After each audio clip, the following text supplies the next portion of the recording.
अक्सर हम बच्चों में होने वाले छोटे छोटे लक्षणों को नजरअंदाज कर देते हैं, लेकिन कई बार यही लक्षण किसी गंभीर बीमारी का संकेत भी बन जाते हैं। तो कैसे पहचानें इसके सही लक्षण, क्या है सही इलाज और समय पर पहचान करने के बाद क्या बच्चे की जान बचाई जा सकती है? इसी अहम सवालों पर जानकारी करने के लिए आज हमारे साथ मौजूद है paediatric oncologist doctor Abhishek Kumar. तो सबसे पहले डॉक्टर अभिषेक, आपका बहुत बहुत स्वागत है नक्षत्र न्यूज़ पर। और हेल्थ नक्षत्र हमारे एक ऐसा प्रोग्राम है जिसके माध्यम से हम अपने दर्शकों को ज़्यादा से ज़्यादा मेडिकल संबंधित जानकारी देते हैं। तो आपका बहुत बहुत स्वागत है हमारे इस प्रोग्राम में। नमस्कार। सबसे पहले तो मैं नक्षत्र न्यूज़ के पूरे टीम को यहाँ आमंत्रित करने के लिए धन्यवाद देता हूँ। डॉक्टर, आपसे सबसे पहले ये जानना चाहूँगी, समझना चाहूँगी कि आज के समय में बच्चों में कैंसर कितना कॉमन हो गया? देखिए, बच्चों में अगर हम लोग कैंसर की बात करें तो एडल्ट में टोटल कैंसर केसेस की अगर बात करें तो बच्चों में अभी भी कैंसर के केसेस कम आते हैं। लाइक 3 to 5% ही है टोटल कैंसर केसेस में। और पूरे देश की बात करें तो जो ICMR Indian council of medical research का डेटा है उसके अकॉर्डिंग 75 से 80 हज़ार कैंसर केसेस हमारे देश में डायग्नोस होते हैं और 3,000 के आसपास केसेस जो हैं वो झारखंड में डायग्नोस होते हैं। अगर हम बच्चों में कैंसर की बात करते हैं तो इसके पीछे सबसे बड़ा मुख्य कारण क्या देखने को मिल रहा है? क्या ये एनवायरनमेंट की वजह से हो रहा है या जेनेटिक्स की वजह से हो रहा है या फिर कोई और कारण भी है इसके पीछे? देखिए, एडल्ट्स के जो कैंसर होते हैं वो ज़्यादातर केसेस जो होते हैं वो लाइफस्टाइल से रिलेटेड होते हैं। लाइक तंबाकू का सेवन करना या शराब का सेवन करना या स्मोकिंग हो गया, सिगरेट पीना। बट बच्चों में 90 से 95% तक ऐसा सच कोई कारण नहीं होता है। हाँ, लेकिन 5 से 7% केसेस में जेनेटिक कॉज लाइक जो जन्मजात जो कारण होते हैं वो होते हैं। जैसे कि कोई बच्चा है जो डाउन सिंड्रोम नाम की बीमारी से पीड़ित है, वो एक जेनेटिक कंडीशन होता है। तो उस केसेस में या लीफ-रोमानी सिंड्रोम एक बीमारी होती है, वो भी जेनेटिक कंडीशन होता है। उस कंडीशन में भी ज़्यादा कैंसर पाया जाता है। या इम्यूनोडिफिशियंसी डिसऑर्डर होते हैं, उनमें भी कैंसर होता है। वैसे बच्चों में भी अक्सर हमने देखा है कि बच्चों में ऐसे छोटे छोटे लक्षण होते हैं जिसे अक्सर लोग नज़रअंदाज कर देते हैं, उतना ध्यान नहीं देते। पेरेंट्स को ऐसे कौन कौन से लक्षण पर मतलब बहुत ज़रूरी है उनको ध्यान देना ताकि आगे जाके कोई बड़ी बीमारी या गंभीर बीमारी बच्चों को ना हो सके? देखिए, ये आपका बहुत ही अच्छा सवाल है कि जैसे कोई भी बच्चा है जिसको फीवर आ रहा है, बुखार आ रहा है और वो बुखार बहुत ही लंबे समय से है, 2 हफ्ते से मान लीजिए कि वो बुखार है और हम लोग बुखार के लिए उसके पेरेंट्स या कन्वेंशनल ट्रीटमेंट दे रहे हैं, लाइक पैरासीटामोल दे रहे हैं बुखार के लिए, एंटीबायोटिक्स दे रहे हैं और बुखार ठीक नहीं हो पा रहा है। तो अगर कोई बुखार है जो लंबे समय से, वो भी कैंसर का लक्षण हो सकता है, जैसे कि ब्लड कैंसर का या लिम्फोमा का। और स्पेशली अगर बुखार के साथ शरीर सफ़ेद पड़ रहा है या शरीर के किसी भी हिस्से में या स्किन पे काले काले धब्बे आ रहे हैं और कहीं से ब्लीडिंग हो रहा है, लाइक नाक मुंह से, या पेशाब में ब्लड आ रहा है या पैखाना में ब्लड, स्टूल में ब्लड आ रहा है, तो ये सारे लक्षण जो है ब्लड कैंसर के हो सकते हैं। कहीं भी शरीर के किसी भी हिस्से में अगर सूजन आ रहा है, जिसके लोकल लैंग्वेज में बोलते हैं कि फूल रहा है, तो स्वेलिंग हो रहा है, बगल में हो रहा है या गर्दन में हो रहा है या जांघ में हो रहा है, ये सब लिम्फोमा के लक्षण हो सकते हैं। पेट में अगर गांठ आ रहा है या लग रहा है कि पेट में मांस बढ़ रहा है, तो वो किडनी का ट्यूमर, जिसको वीन्स ट्यूमर बोलते हैं, जो कि paediatric less than 5 years of age में काफ़ी कॉमन होता है। या लीवर का भी ट्यूमर होता है जिसको हेपेटोब्लास्टोमा बोलते हैं, वो भी हो सकता है। या रैप्डोमायोसार्कोमा हो सकता है। तो या कोई बच्चा है जिसे चलने में कठिनाइयाँ हो रही है, अचानक से मिर्गी का दौरा पड़ रहा है, या बच्चा अगर सो के उठ रहा है तो उसका सिर दर्द बढ़ रहा है। स्पेशली जब ऐसा हेडेक है जो सिर दर्द है जो आराम करने से बढ़ रहा है, तो ये सारे लक्षण ब्रेन ट्यूमर्स के हो सकते हैं। तो अगर इस तरह के लक्षण अगर आ रहे हैं तो एक अच्छे पीडियाट्रिक डॉक्टर से ज़रूर मिलना चाहिए या डायरेक्टली कैंसर एक्सपर्ट से भी मिला जा सकता है। जैसे आपने कई लक्षणों के बारे में बताया है, कोई ऐसे सिम्टम्स या ऐसे लक्षण जो देखने में बहुत सामान्य हो लेकिन अंदर ही गंभीर होते हैं? आपके पास रोजाना इतने सारे पेशेंट्स आते हैं, ऐसे कोई सिम्टम्स जो बहुत ही कॉमनली देखने को मिलती हो?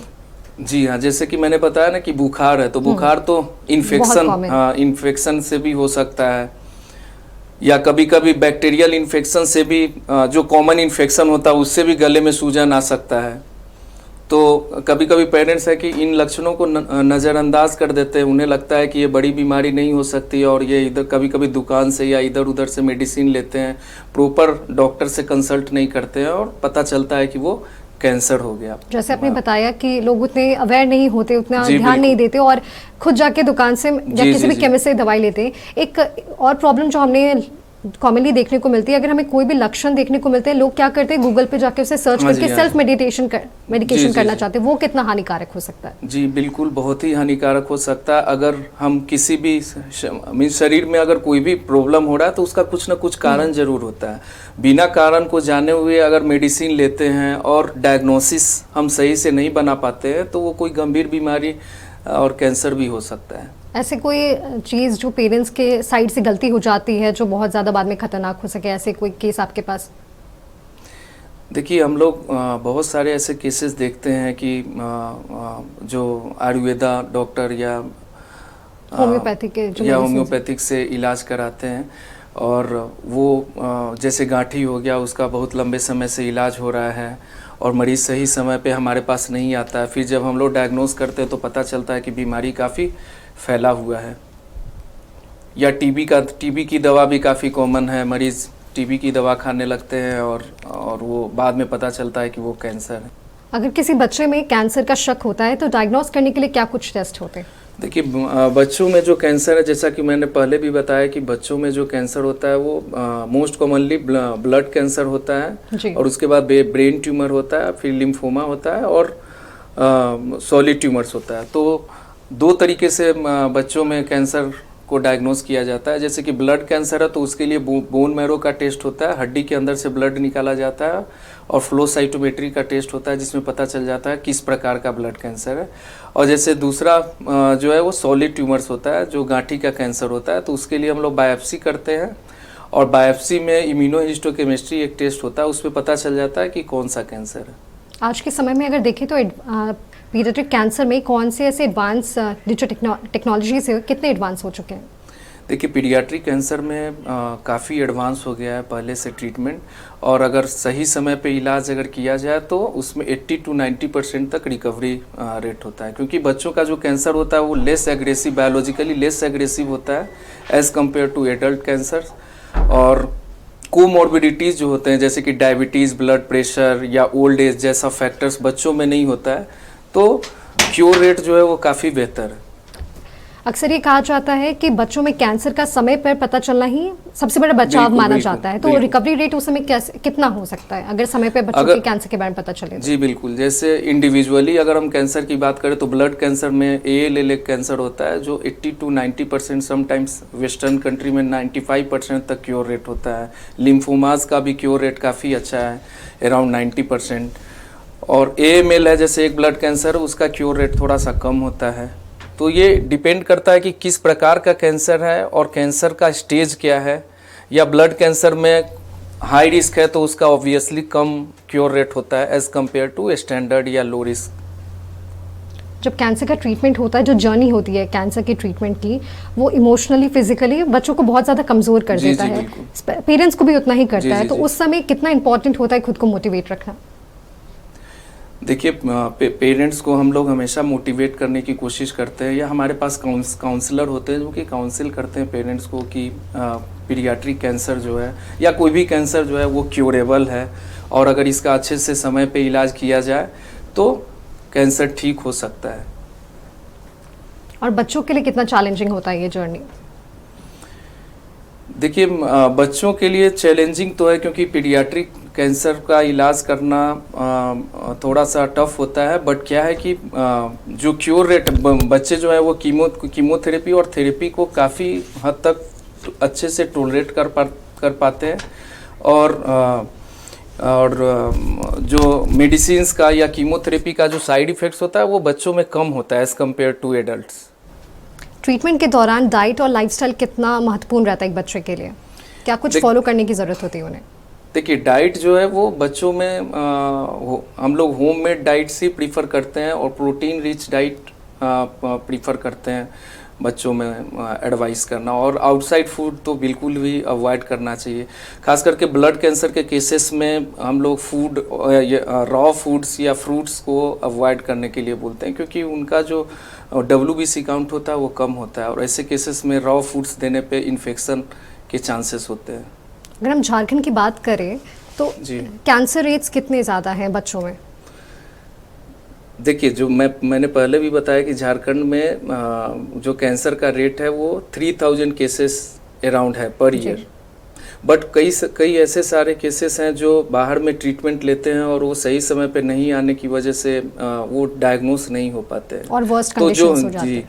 तो जो दिख रहा है 3000, मुझे लगता है उससे कहीं ज़्यादा कैंसर के केसेस हमारे झारखंड में हैं जो अनडायग्नोज्ड होते हैं और उनका समुचित इलाज नहीं हो पाता है। डॉक्टर, हमने अभी तक पीडियाट्रिक कैंसर को लेकर बहुत सारी चीज़ें जानी हैं और आगे में अपनी चर्चा को जारी रखेंगे। आज हम बात कर रहे हैं पीडियाट्रिक कैंसर के बारे में और हमारे साथ डॉक्टर अभिषेक भी मौजूद हैं और हम अपनी चर्चा को जारी रखते हैं। सर, अभी तक हमने बात करी झारखंड में कैंसर केसेस के बारे में और आपने बताया कि लगभग 3000 से ज़्यादा केसेस देखने को मिलते हैं। जब आपके पास पेशेंट्स आते हैं, आप जब अपना जो प्रैक्टिस करते हैं, लोगों को कैसे आप अवेयर करते हैं? क्या कुछ मुहिम चलाई जा रही है झारखंड गवर्नमेंट की ओर से? देखिए, हम लोग जैसे समाचार पत्र या न्यूज़ चैनल के माध्यम से हम लोग अवेयरनेस फैलाते हैं कैंसर जागरूकता के लिए, और हम लोग रेगुलरली हर एक ज़िले में 2 से 3 महीने पे कैंप करते हैं और एडल्ट कैंसर और पीडियाट्रिक कैंसर के बारे में अवेयरनेस फैलाते हैं। और हमारा जो सेंटर है, हम लोग वहाँ पे गवर्नमेंट स्कीम के थ्रू भी बच्चों के कैंसर या एडल्ट के कैंसर का इलाज करते हैं, जिसमें आयुष्मान भारत योजना से हम लोग इलाज करते हैं। मुख्यमंत्री गंभीर बीमारी योजना है, उसके अंतर्गत भी हम लोग इलाज करते हैं। और झारखंड गवर्नमेंट का एक राज्यकर्मी स्कीम है, उसके तहत भी इलाज करते हैं। और भी बहुत सारे स्कीम्स हैं जिनके तहत हमारे यहाँ पे इलाज होता है कैंसर पेशेंट्स का। जो बच्चे होते हैं जो कैंसर से जूझ रहे हैं, उनकी पढ़ाई और सोशल लाइफ कैसे प्रभावित हो जाती है कैंसर से, और दोबारा जब रिकवरी हो जाती है तो नॉर्मल लाइफ में फिर वो कैसे आ जाते हैं, जो नॉर्मल रूटीन होते हैं बच्चों के? जी। देखिए, जब कैंसर का ट्रीटमेंट चलता रहता है, लाइक सर्जरी या कीमोथेरेपी, रेडिएशन थेरेपी, तो उसके दौरान तो हम लोग बोलते हैं पेरेंट्स को कि आप लोग अभी बच्चे को स्कूल मत भेजिए। लेकिन जैसे ही ट्रीटमेंट ख़त्म होता है तो ट्रीटमेंट कंप्लीट होने के बाद ही हम लोग बोलते हैं कि आप बिल्कुल बच्चे को स्कूल भेजिए, और उसमें कोई रिस्क भी नहीं होता है। और ज़्यादातर जो कैंसर के जो केसेस जो हम लोग ट्रीट करते हैं बच्चों में खास करके, उसमें लॉन्ग टर्म साइड इफ़ेक्ट बहुत ही कम होता है और वो एक नॉर्मल लाइफ जी पाते हैं। जब जितनी इम्पोर्टेंट जो जर्नी होती है ट्रीटमेंट की, उससे भी ज़्यादा इम्पोर्टेंट होती है रिकवरी की। जी। तो वो कैसे करना चाहिए पेरेंट्स को या बच्चे में? क्या रिकवरी चीज़ें प्रोसेस कैसी होनी चाहिए? देखिए, ये ग्रेजुअल प्रोसेस होता है। सबसे पहले तो हम लोग बोलते हैं कि बच्चे का जब ट्रीटमेंट कंप्लीट हो गया, अगर स्कैन निगेटिव आ गया है या जो भी टेस्ट है उसमें निगेटिव आ गया है कैंसर, तो पहले तो स्कूलिंग पे ध्यान देना है। फिर फूड हैबिट्स भी चेंज कर सकते हैं। हम लोग काउंसिल करते हैं कि जो नॉर्मल जो लाइफस्टाइल है वो 2 से 3 महीने में एक नॉर्मल जो बच्चा होता है जो उसके समकक्ष वो सारे काम कर सकता है और डाइट वगैरह भी सेम रख सकते हैं। जैसे हमने पहले भी बात की ट्रीटमेंट को लेके, जो एडवांस टेक्नोलॉजीज यूज़ हो रही हैं आजकल कैंसर को लेके, वो काफ़ी ज़्यादा महंगी भी होती है। जो मिडिल क्लास फैमिलीज़ होते हैं उनके पास क्या ऑप्शन होते हैं इसे लेकर? जी बिल्कुल। तो जो अभी काफ़ी गवर्नमेंट स्कीम्स हैं जो कि सपोर्ट करते हैं कीमोथेरेपी को, रेडिएशन थेरेपी को, और अब तो जो स्टेम सेल ट्रांसप्लांटेशन, जिसको बोन मैरो ट्रांसप्लांटेशन बोलते हैं, उसके लिए भी काफ़ी गवर्नमेंट के स्कीम्स आ गए हैं जो सपोर्ट करते हैं। आप इतने सारे पेशेंट्स को देखते हैं, कई बार पेशेंट्स के मन में बहुत सारे मिथ्स होते हैं बहुत सारी चीज़ों को लेकर, तो वो कौन से मिथ है जो आपको कॉमनली देखने को मिल रही है लोगों में कैंसर्स को लेकर? देखिए, एक बहुत बड़ा मिथ होता है कि कैंसर का डायग्नोसिस हो गया तो अब कुछ नहीं हो सकता है, अब कुछ भी हो जाए वो मरीज नहीं बचता है। मैं ये आपके न्यूज़ के माध्यम से ये मैसेज देना चाहता हूँ कि ये मिथ को लोगों को छोड़ देना चाहिए कि कैंसर हो गया है तो ठीक नहीं हो सकता है, वो अभी के समय के लिए ये उचित नहीं है। अभी अगर कैंसर किसी को भी डायग्नोस हुआ है या हो रहा है तो उन्हें बिल्कुल भी घबराने की ज़रूरत नहीं है। और अगर वो अर्ली स्टेज में आते हैं तो 80 to 90% चांसेस रहता है उसको ठीक होने का। बच्चों में कैंसर ना हो या प्रिवेंट करने के लिए पेरेंट्स को क्या कुछ कदम उठाने की ज़रूरत है, क्या कुछ जो मेजर्स होते हैं उन्हें लेने की ज़रूरत है? देखिए, जैसा कि मैंने पहले भी बताया कि जो पीडियाट्रिक एज ग्रुप का जो कैंसर होता है वो 90 to 95% में कोई कॉज नहीं होता है जी। वो स्पॉन्टेनियस जेनेटिक म्यूटेशन होता है, जो जीन होता है उसमें बदलाव होता है जिसकी वजह से कैंसर हो जाता है। तो हेल्दी लाइफस्टाइल ऑब्वियसली पेरेंट्स को प्रोमोट करना चाहिए अपने बच्चों के लिए कि वो हेल्दी फूड खाएं, वो हेल्दी लाइफस्टाइल अपनाएं। और जैसे कि रेडिएशन का एक्सपोजर नहीं होना चाहिए। रेडिएशन का एक्सपोजर जो होता है वो भी कैंसर का प्रमुख कारण होता है, जैसे कि तो इन चीज़ों को अवॉइड करना चाहिए। जैसे कई सारे ऐसे ट्रीटमेंट्स हैं, जैसे हम मान लें टारगेटेड थेरेपी या फिर इम्यूनोथेरेपी, ये सब जो एडवांस ट्रीटमेंट्स है ये कितना ज़्यादा लाभकारी साबित होते हैं कैंसर ट्रीटमेंट्स के लिए? टारगेटेड थेरेपी और इम्यूनोथेरेपी बहुत ही लाभकारी होता है और आने वाले समय में इवन हमें लगता है जो कैंसर एक्सपर्ट होते हैं कि आने वाले समय में कीमोथेरेपी से ज़्यादा महत्वपूर्ण अब टारगेटेड थेरेपी और इम्यूनोथेरेपी हो सकता है। बट अभी भी पीडियाट्रिक कैंसर का जो इलाज होता है उसमें ज़्यादातर रोल कीमोथेरेपी का ही है। और कीमोथेरेपी, रेडिएशन थेरेपी, सर्जरी जो है वो मेन मोडलिटीज़ है पीडियाट्रिक कैंसर के लिए। जब बच्चे में कैंसर डिटेक्ट होते हैं तो कितना टाइम पीरियड लगता है उसे रिकवरी करने के लिए पूरी तरह से? बच्चे को ठीक होने में जी, जो कैंसर का जो ट्रीटमेंट का जो जर्नी होता है वो कितने टाइम पीरियड का होता है लगभग? देखिए, ये डिपेंड करता है कि बच्चे को कौन सा कैंसर है। जी। अगर ब्लड कैंसर है, एक्यूट लिम्फोब्लास्टिक ल्यूकीमिया है तो उसका जो कीमोथेरेपी का ड्यूरेशन शुरू में 6 महीना जो होता है वो कीमोथेरेपी का होता है और उसके बाद 2 साल मुंह से खाने की दवा होती है। तो ये डिपेंड करता है कि कौन सा कैंसर है। बट मुख्यतः 1 महीने के अंदर असर दिखने लगता है। कभी कभी तो 5 से 7 दिन के बाद ही मरीज में काफ़ी अच्छा असर दिखने को मिल जाता है। आज भी इंडिया में जो हम देखते हैं पीडियाट्रिक कैंसर को लेकर अभी भी अवेयरनेस की कमी काफ़ी ज़्यादा देखने को मिल रही है। जी। तो आपके हिसाब से ऐसे कौन से हमें कदम उठाने चाहिए, ऐसे कौन से मेजर्स या स्टेप्स लेने चाहिए ताकि अवेयरनेस और लोगों तक बढ़ सके? देखिए, जो कॉमन जो लोग हैं उनके लिए अवेयरनेस बढ़ाने के लिए जो मैंने पहले भी बताया कि जो साइंस एंड सिम्टम्स हैं और कुछ भी ऐसा एबनॉर्मल बॉडी में हो रहा है जो लंबे समय तक है, कहीं भी गांठ आ रहा है, कहीं से ब्लीडिंग हो रहा है, फीवर है जो ठीक नहीं हो पा रहा है, शरीर सफ़ेद पड़ रहा है फीवर के साथ, या कहीं भी गांठ आ रहा है और जो मैंने साइंस एंड सिम्टम्स बताए थे पहले भी, अगर ये सारे लक्षण दिख रहे हैं तो पेरेंट्स को चाहिए कि वो तुरंत डॉक्टर से, कोई अच्छे पीडियाट्रिक डॉक्टर से या ऑन्कोलॉजिस्ट से संपर्क करें। एक आखिरी सवाल डॉक्टर मैं आपसे लेना चाहूँगी, आप हमारे दर्शकों को ऐसा कोई मैसेज या स्पेशली पेरेंट्स को ऐसा कोई मैसेज जो आप देना चाहें?